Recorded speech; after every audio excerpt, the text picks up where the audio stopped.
Então, 1 João capítulo 3, 19 a 24,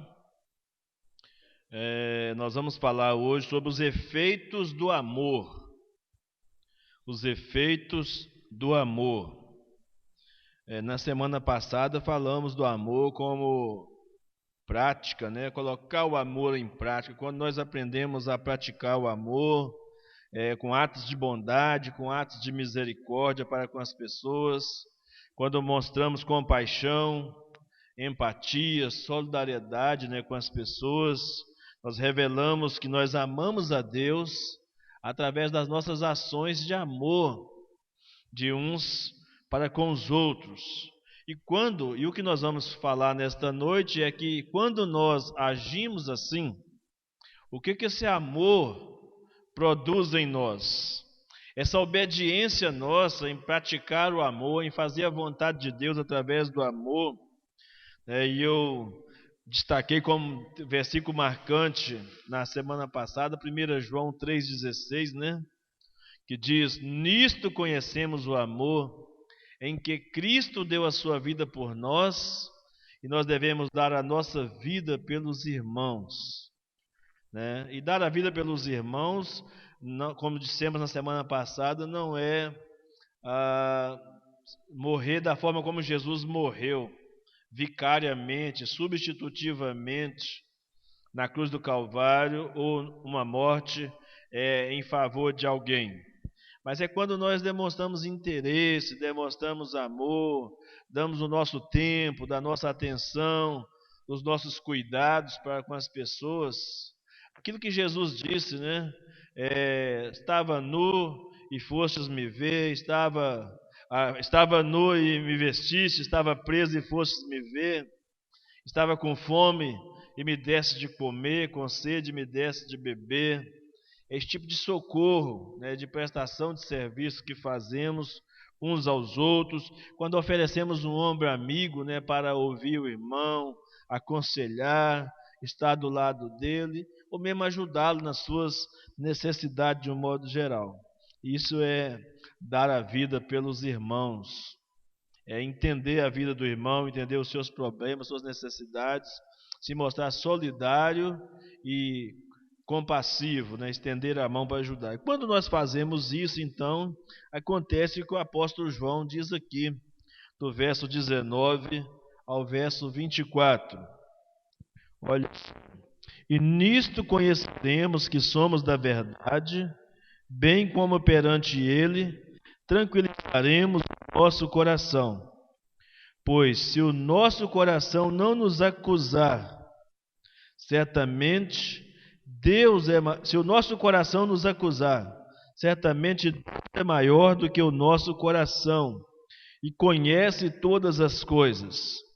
Amados, se o coração não nos acusar, temos confiança diante de Deus, e aquilo que pedimos dele receberemos, porque guardamos os seus mandamentos e fazemos diante dele o que lhe é agradável. Ora, o seu mandamento é este, que creiamos em o nome do seu Filho Jesus Cristo e nos amemos uns aos outros, segundo o mandamento que nos ordenou. E aquele que guarda os meus mandamentos permanece em Deus, e Deus nele. E nisto conhecemos que ele permanece em nós, pelo Espírito que nos deu. Amém. Então o apóstolo João apresenta para nós pelo menos 3 maravilhosos efeitos ou consequências da prática do amor. Nós chamamos aqui de efeitos do amor. Dos versos 19 até o verso 21 é o mesmo assunto que João está tratando, e quando ele fala de coração acusar, de coração não nos acusar, está falando de consciência tranquila. Ter uma consciência tranquila, um coração tranquilo, uma consciência tranquila. É bem verdade que a Bíblia diz em Jeremias, capítulo 17, versículo 9, que o coração é enganoso. Mas aqui João está partindo do princípio de um coração de um cristão verdadeiro. Porque ele está falando de efeitos de alguém que já colocou o amor em prática. Ele está falando de alguém que está aplicando a palavra de Deus ao seu coração.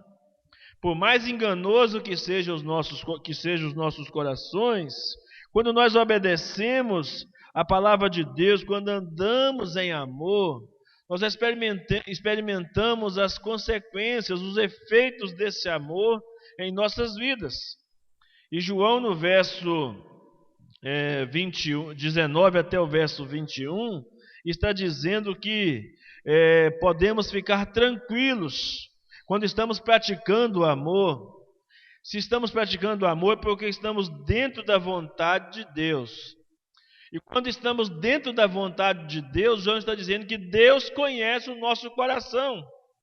E por que João está dizendo isso, irmão? Porque Deus conhece o coração no sentido de conhecer as intenções do nosso coração. Por que causa, por que razão eu ajudo quem eu ajudo, ou eu deixo de ajudar quem eu deixo de ajudar?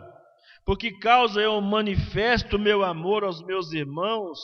Estou pronto, solidário, disponível, disposto a ajudar, a cooperar com os irmãos na sua vida diária, no seu dia a dia. Então, quando amamos como Cristo nos amou, o resultado é esse: consciência tranquila diante de Deus, porque o fruto desse amor é a confiança. O fruto desse amor que nós recebemos de Deus e nós praticamos no nosso dia a dia é aumentar a nossa confiança, não em nós mesmos, a nossa confiança em Deus. Porque é amando os outros de verdade que nós apresentamos ao mundo que nós somos pessoas de verdade, crentes de verdade, servos de Deus de verdade. E tranquilizar o coração é um processo. Quando nós vamos dialogando, nós vamos conversando, nós vamos arrazoando com a nossa própria consciência de que nós fizemos a coisa certa. Tudo que nós experimentamos. Então é muito sério isso para nós, irmãos, que a gente entenda a prática do amor como sendo a demonstração daquele amor de Deus que foi derramado em nossos corações. Então, nós somos, quando há tranquilidade em nosso coração, o sentimento de culpa, por exemplo, é tirado do nosso coração. Ou seja, se eu fiz tudo o que eu devia fazer, ou tudo o que eu como cristão poderia fazer, não há razão para minha mente, minha consciência me acusar. Não há razão para eu ficar preocupado, perder minhas noites de sono, me sentir culpado diante de Deus se eu fiz o que eu deveria fazer. É isso que João está argumentando conosco aqui, irmãos. Amar então os irmãos, amar uns aos outros, eu percebo aqui que é um grande remédio. Um grande remédio para a nossa consciência, remédio para as amarguras, certezas, remédio para as inseguranças e aquela falta de ousadia, né? De chegar na presença de Deus. Se eu estou obedecendo, se eu estou amando, eu tenho ousadia para entrar no Santo dos Santos e falar com Deus, né? Reivindicando aquela ação de Cristo, né? De fazer rasgar o véu do templo de alto a baixo e eu poder ter livre acesso a Deus, de compartilhar a minha vida, o meu coração a Ele, meus sonhos, meus desejos. Então o conhecimento de Deus é pleno e o de nossa consciência é limitado. Ou seja, o que nossa consciência sabe é pequeno diante daquilo que Deus sabe a nosso respeito. Deus investiga no mais profundo do nosso ser. E por isso que nós podemos estar tranquilos. Tranquilos. Porque nós temos que tomar um cuidado aqui, irmãos, que quando começamos a desenvolver, nós já falamos aqui na escola dominical, né, sobre sentimento de culpa. O sentimento de culpa pode ser muitas vezes implacável contra nós. Nos fazer definhar na nossa fé, na nossa comunhão com Deus, na nossa comunhão uns com os outros, porque muitas vezes nós não estivermos sabendo como lidar com essa questão da consciência e do amor que nós temos que prestar e servir uns aos outros em amor. A consciência pode ser algoz, a consciência pode ser cruel, pode ser implacável conosco. Por isso é que é muito melhor estar nas mãos de Deus do que nas nossas próprias mãos. Nós somos às vezes carrasco de nós mesmos. Nós cobramos demais de nós mesmos e por isso nós sofremos muitas vezes. Porque quando cobramos demais, cobramos em excesso de nós mesmos, produção, né? Quando nós cobramos demais de nós mesmos, eficiência, todo tipo de participação, né, que a gente precisa ter em vários setores da sociedade, da família, da igreja, de um modo geral. Então, nós temos muito cuidado com isso, porque corremos o risco de vivermos prisioneiros de culpa, ou dessa culpa, ao invés de vivermos alegremente debaixo da graça de Deus. Um comentarista chamado Lloyd John Ogilvie diz que em cada crise podemos tranquilizar o nosso coração perante Deus. Quando somos tentados pela dúvida, podemos olhar nossa vida pelas lentes do Calvário. Deus é por nós, seus recursos estão disponíveis para nós, encontramos nele refúgio.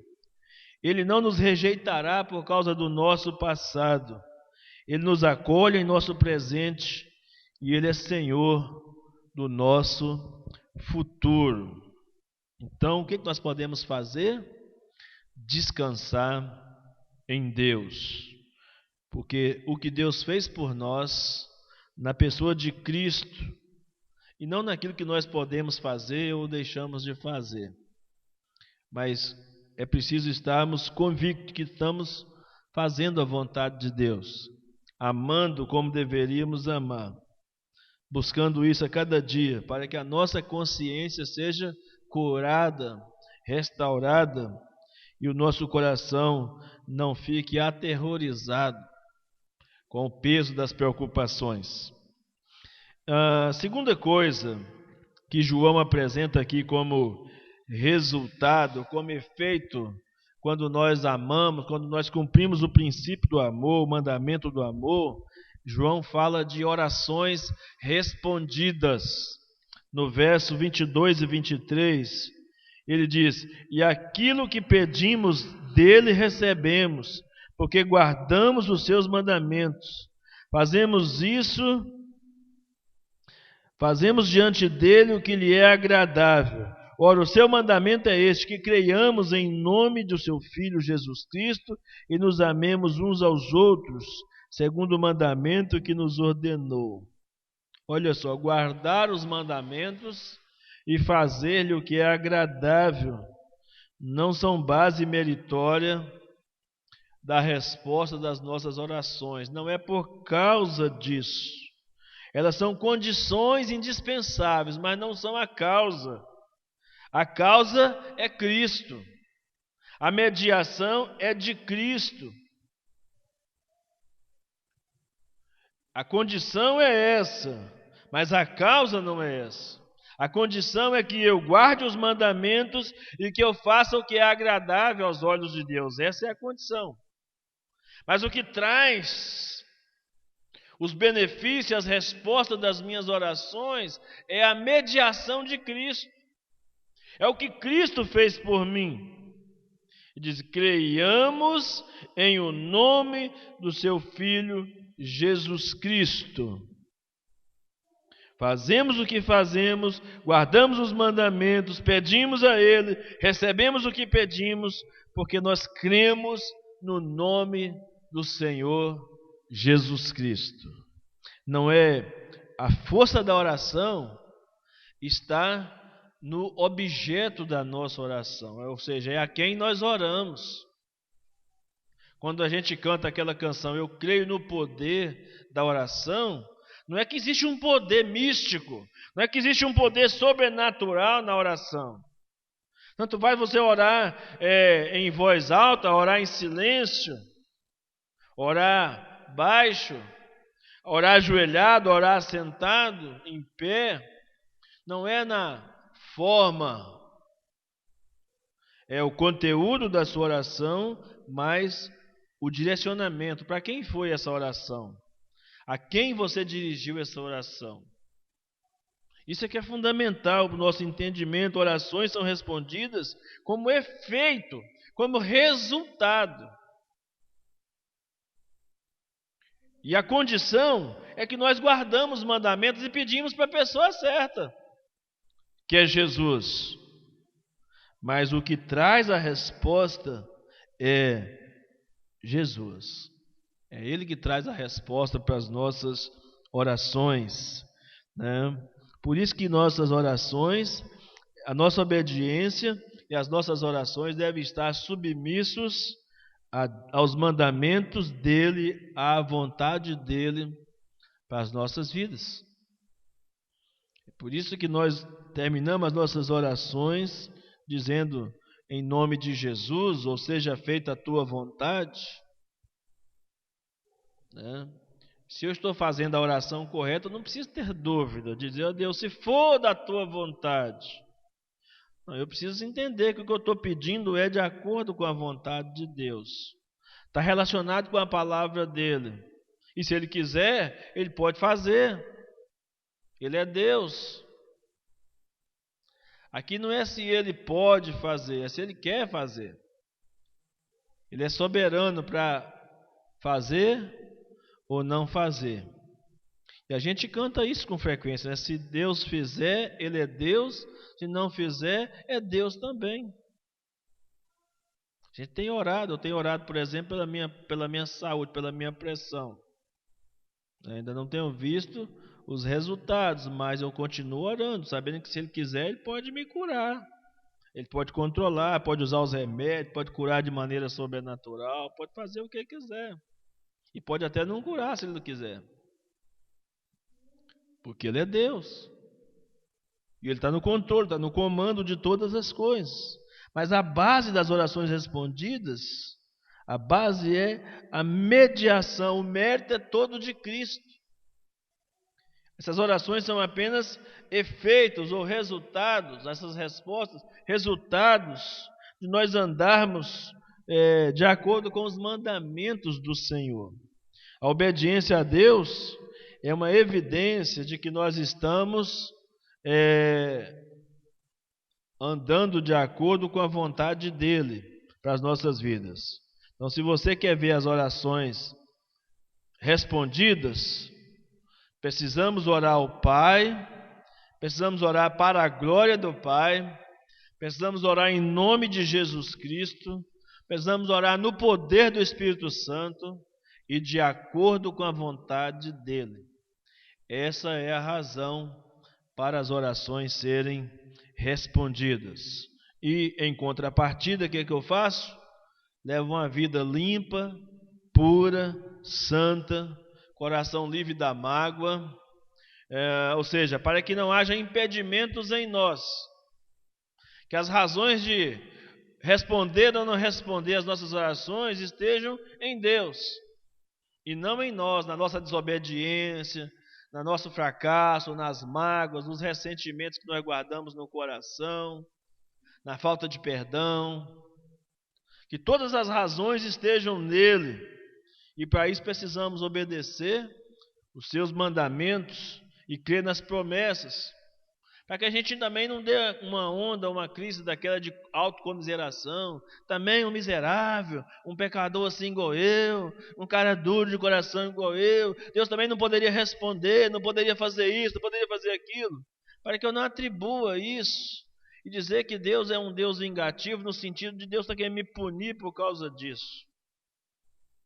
É melhor olhar pelo outro lado da moeda e dizer, ó, eu vou eliminar todas as possibilidades que estejam em mim, vou guardar os mandamentos, vou crer nas promessas, eu vou andar numa vida de santidade, para que todas as razões estejam em Deus, para a minha resposta, para orações respondidas. E as orações respondidas, irmãos, não são necessariamente orações respondidas como nós queremos. Orações respondidas quer dizer que é do jeito que Deus quer respondê-las. Nós cremos nisso de todo o nosso coração. Então, João fala que um único mandamento, que é o mandamento do amor, é aquele que abrange todas as outras coisas. E é o indicativo de uma fé verdadeira, de um cristianismo verdadeiro. Então, fé e amor caminham juntos. Não adianta eu dizer que eu tenho fé em Deus e sou uma pessoa que coração duro e não ama as pessoas, não ama ninguém, não ama a Deus e etc. E por último, a terceira consequência, ou terceiro efeito que João apresenta aqui, como efeito desse amor e na prática, ele diz que é a presença permanente de Deus em nós.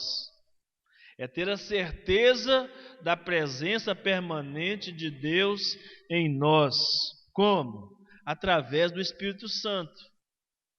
O Espírito Santo é a garantia, é o penhor, é a segurança, é a confiança que nós temos de que Deus habita em nós. E para essa habitação ser perceptível, ela é perceptível quando eu estou obedecendo a palavra de Deus, vivendo os mandamentos do Senhor.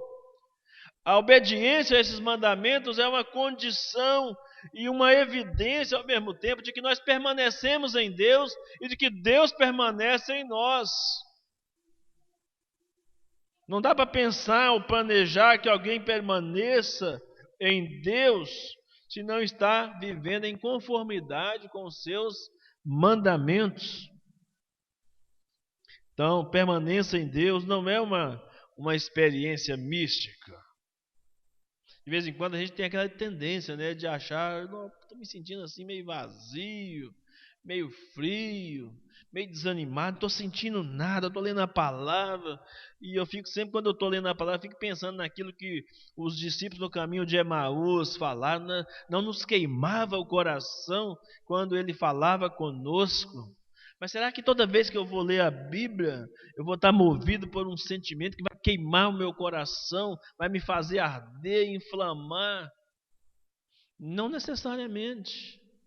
Porque Deus está presente, Deus se manifesta em nós, independentemente dos nossos sentimentos. Ele é onipresente, é característica, é atributo, é qualidade natural de Deus, a onipresença. Independe de eu sentir ou não. Eu preciso mais do que sentir, eu preciso crer que Deus está presente na minha vida, pela presença do Espírito Santo no meu coração. E toda vez que eu falo de permanência de Deus em mim, permanência de Deus em você, eu gostaria que você entendesse, meu irmão, nessa noite, que eu estou falando sobre o governo de Cristo, sobre a sua vida. Quem é que está governando você? Quem é que está governando seus sentimentos, suas emoções, suas ações, seus pensamentos, suas atitudes? Quem é que está governando você? É isso que é presença permanente de Deus em nós. É ser governado por Ele. É ser dirigido por Ele. E isso é possível pela presença do Espírito Santo. Isso é traduzido na obediência à palavra de Deus, aos mandamentos da palavra de Deus. Então, a prova irrefutável de que Deus permanece em nós é a habitação do Espírito Santo de Deus em nós. Ele está presente em você, ele está presente em mim, está presente em nós. Creia, receba. Essa é a permanência de Deus, é a obediência, e a prova dessa obediência ou dessa permanência é essa convicção. Aqueles dias mais difíceis, mais tristes, mais complicados, você está enfrentando qualquer luta, qualquer adversidade, seja na saúde, seja nos relacionamentos, seja nas suas próprias crises interiores ou exteriores, clame pela presença do Espírito Santo, para que você creia na presença do Espírito Santo que habita em você. Como resultado desse amor, né? E aí, no capítulo 4, João vai continuar enfatizando essas 3 provas que ele trabalha o tempo inteiro com ela. Então, na semana que vem, se Deus nos permitir, vamos estar trabalhando o capítulo 4.